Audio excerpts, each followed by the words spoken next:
Hey there, English learners! Welcome to English with Noor and Adam. I'm Noor, and today we have a really interesting topic. We're going to talk about making friends as an adult and why it feels so much harder than when we were kids. And I'm Adam. This is something I think about a lot, actually. When you're a kid, you just walk up to someone and say, hey, want to play? And suddenly you're best friends. But as an adult, it's a whole different story. So true. And it's not just you, Adam. Studies show that after the age of 25, most people's social circles start getting smaller. So if you feel like it's hard to make new friends, you're not alone. That actually makes me feel a little better. Today we're going to talk about why this happens and share some easy practical tips to help you meet people and build real friendships. And by the way, at the end of this video, we will show you all the vocabulary with their meanings in English and Arabic. So don't worry if you hear a new word and you don't understand it. Okay, let's start with the big question. Why is it so hard to make friends when you're older? Well, I think the biggest reason is that as adults, we don't have as many opportunities to meet people naturally. When you're in school, you see the same people every single day. But after school or university, that just stops? Yeah, exactly. In school, you have a built-in social circle. You know, your classmates, your teammates. But once you start working, you go to the office, do your job, and go home. There's not a lot of time to just hang out with new people. Good word there. Social circle means the group of people you spend time with regularly, like your friends, your family, your coworkers. That's your social circle. And here's another thing. As adults, we're more careful about who we let into our lives. When you're a kid, you'll be friends with anyone who likes the same cartoon as you. But as an adult, you want someone who is trustworthy. Trustworthy means someone you can trust, someone who is honest and keeps your secrets. If a person is trustworthy, you feel safe telling them things. That's a big one. I think another reason is that adults are just really busy.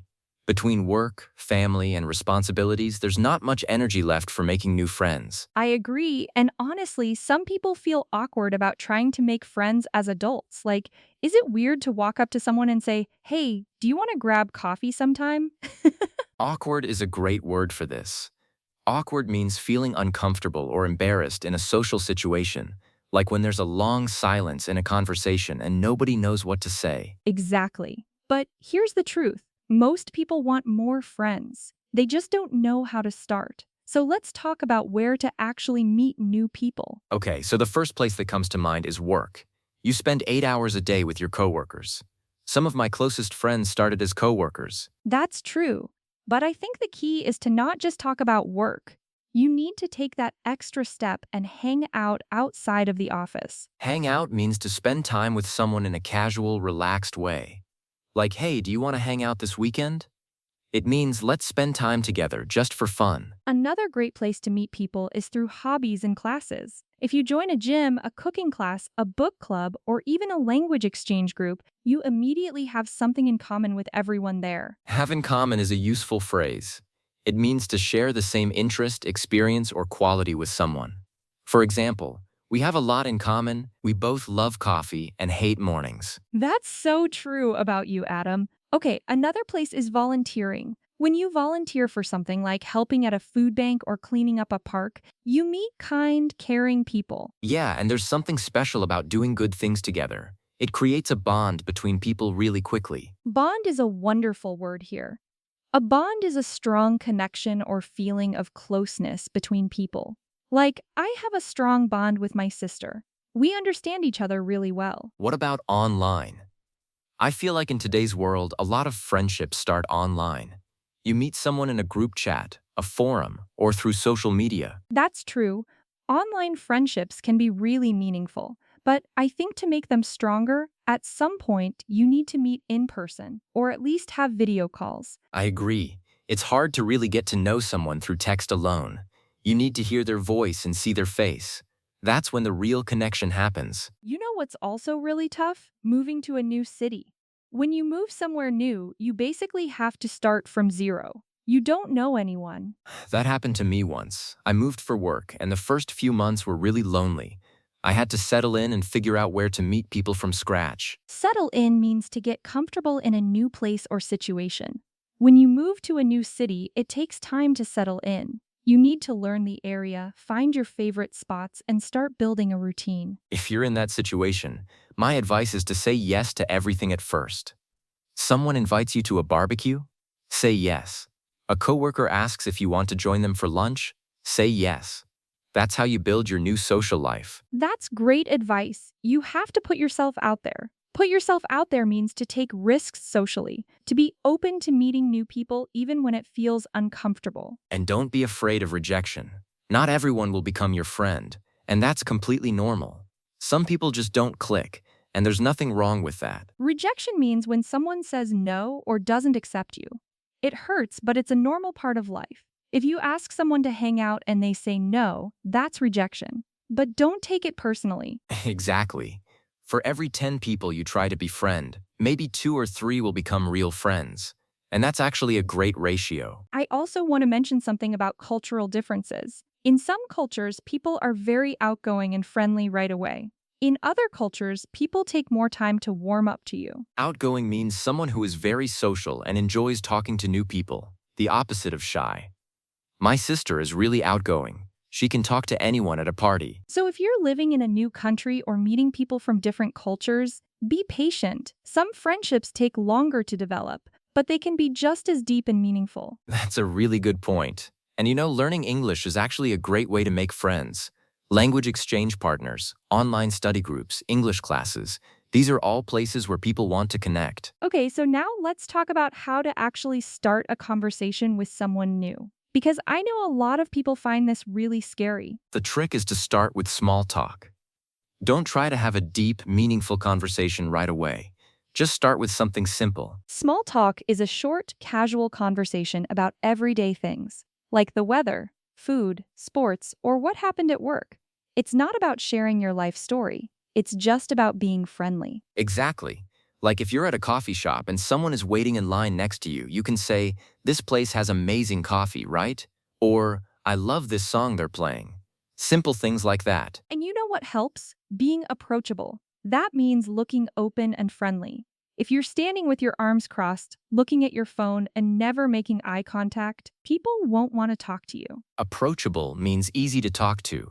It means you look friendly and welcoming. Like my neighbor is very approachable. She always smiles and says hello. Another great tip is to use an icebreaker.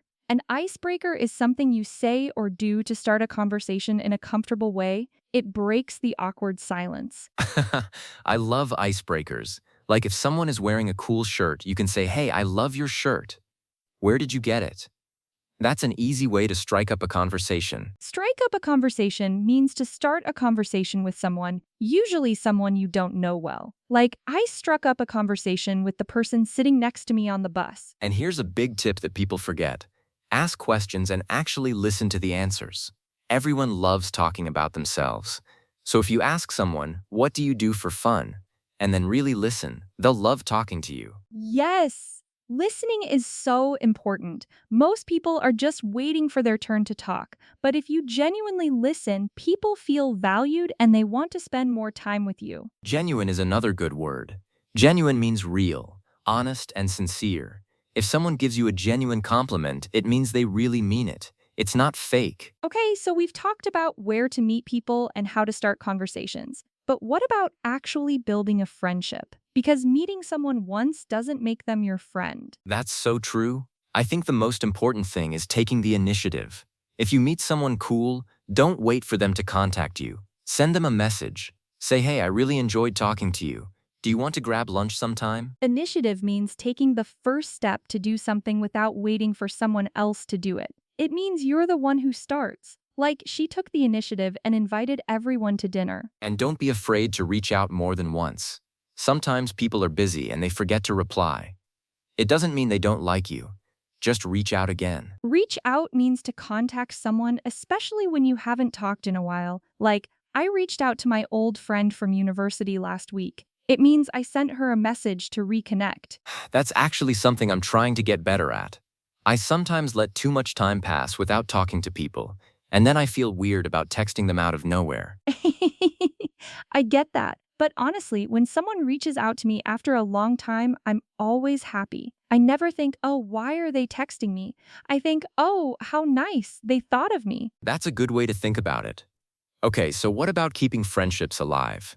Because I feel like even when I make a friend, sometimes we slowly stop talking. That's called drifting apart. Drift apart means to slowly lose contact with someone over time. You don't fight or argue, you just gradually stop spending time together. Yeah, and it happens so quietly. One day you realize, wait, I haven't talked to that person in 6 months. When did that happen? The best way to avoid this is to make a commitment to your friendships. I actually set reminders on my phone to check in on my friends. Every week, I send at least one message to a friend I haven't talked to recently. Commitment means a promise or decision to give your time and energy to something.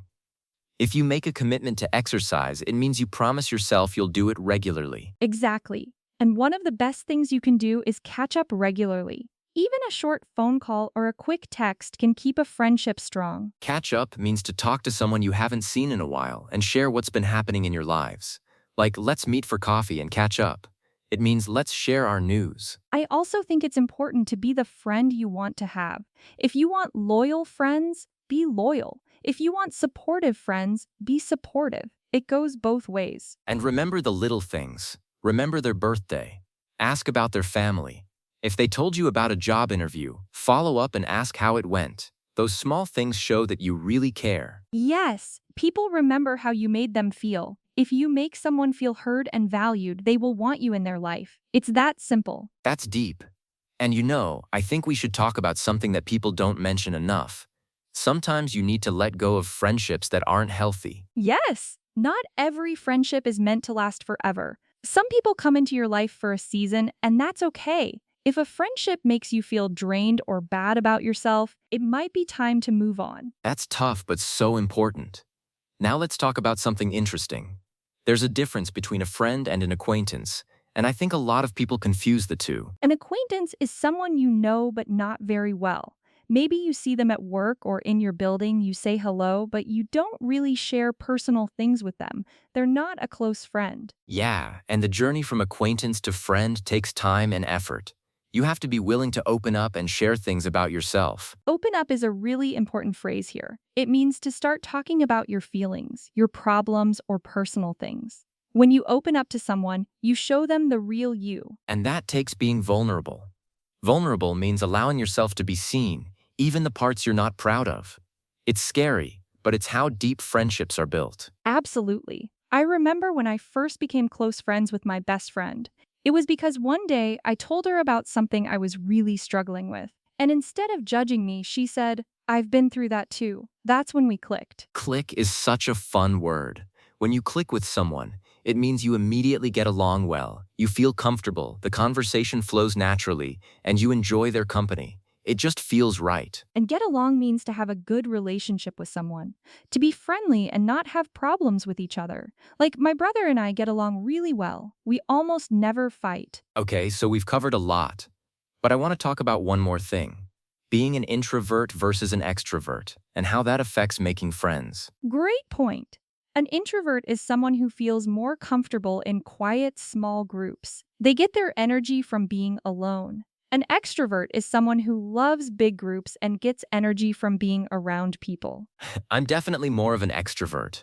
I love meeting new people, but I know a lot of introverts who have amazing friendships. They just build them differently. Exactly. If you're an introvert, you don't need to force yourself to go to big parties. Focus on one-on-one activities. Meet one person for coffee. Have a quiet dinner with a small group. That works too. And honestly, the quality of your friendships matters way more than the quantity. Having 2 or 3 really close friends is better than having 50 people you barely know. I love that. Quality over quantity. Okay, let me share one more tip that really helps. If you want to maintain a friendship, be there for the important moments. Show up to their birthday. Check on them when they're sick. Celebrate their wins. Maintain means to keep something going or keep it in good condition. You maintain a car by taking it to the mechanic. You maintain a friendship by staying in touch and showing you care. And it doesn't have to be something big. Sometimes just a simple message saying, "Hey, I saw this and thought of you," can make someone's entire day. That's beautiful. And I want to add one more thing. Don't compare your friendships to what you see on social media. People post the highlights. They post the fun dinners and the group trips, but behind the screen, everyone is working hard to maintain those friendships. That's so important. Social media can make you feel like everyone has a perfect social life except you. But the truth is, most adults struggle with friendships at some point. And one last thing. If you're feeling lonely right now, please know that it gets better. Loneliness is temporary. The fact that you're watching this video means you care about building connections. And that's already a great first step. I love that message. Be patient with yourself. Making friends takes time, and every small effort counts. A smile, a hello, a simple question, these are the seeds of friendship. Seeds of friendship. I love that. Okay, so to summarize everything we talked about today, first, understand why it's harder. You're busy, your social circle has shrunk, and you're more selective about friends. Second, go where the people are. Join clubs, volunteer, take classes, and say yes to invitations. Third, start with small talk and be approachable. Use icebreakers and ask questions. Fourth, take the initiative and follow up. Don't wait for people to come to you. And fifth, maintain your friendships by staying in touch, catching up, and being there for the important moments. All right, now let's review all the vocabulary from today's episode. Yes, this is the vocabulary section. We will go through all the words we taught you today with their meanings. Let's start with words about people and relationships. Social circle means the group of people you spend time with regularly, like friends, family, and coworkers. Acquaintance means someone you know but not very well, not a close friend. Bond means a strong connection or feeling of closeness between people. Trustworthy means someone you can trust, someone who is honest and keeps your secrets. Introvert means someone who feels more comfortable in quiet, small groups and gets energy from being alone. Extrovert means someone who loves being around people and gets energy from social situations. Now, conversation and social skills vocabulary. Small talk means a short, casual conversation about everyday things like the weather or food. Icebreaker means something you say or do to start a conversation in a comfortable way. Strike up a conversation means to start a conversation with someone, usually someone you don't know well. Approachable means easy to talk to. It means you look friendly and welcoming. Awkward means feeling uncomfortable or embarrassed in a social situation. Genuine means real, honest, and sincere, not fake. Now, actions and phrases vocabulary. Hang out means to spend time with someone in a casual, relaxed way. Have in common means to share the same interest, experience, or quality with someone. Reach out means to contact someone, especially when you haven't talked in a while. Open up means to start talking about your feelings or personal things with someone. Click with someone means to immediately get along well and feel comfortable with them. Get along means to have a good relationship with someone, to be friendly and not have problems. Drift apart means to slowly lose contact with someone over time without fighting. Catch up means to talk to someone you haven't seen in a while and share what's been happening. Settle in means to get comfortable in a new place or situation over time. Put yourself out there means to take social risks and be open to meeting new people. Rejection means when someone says no or doesn't accept you.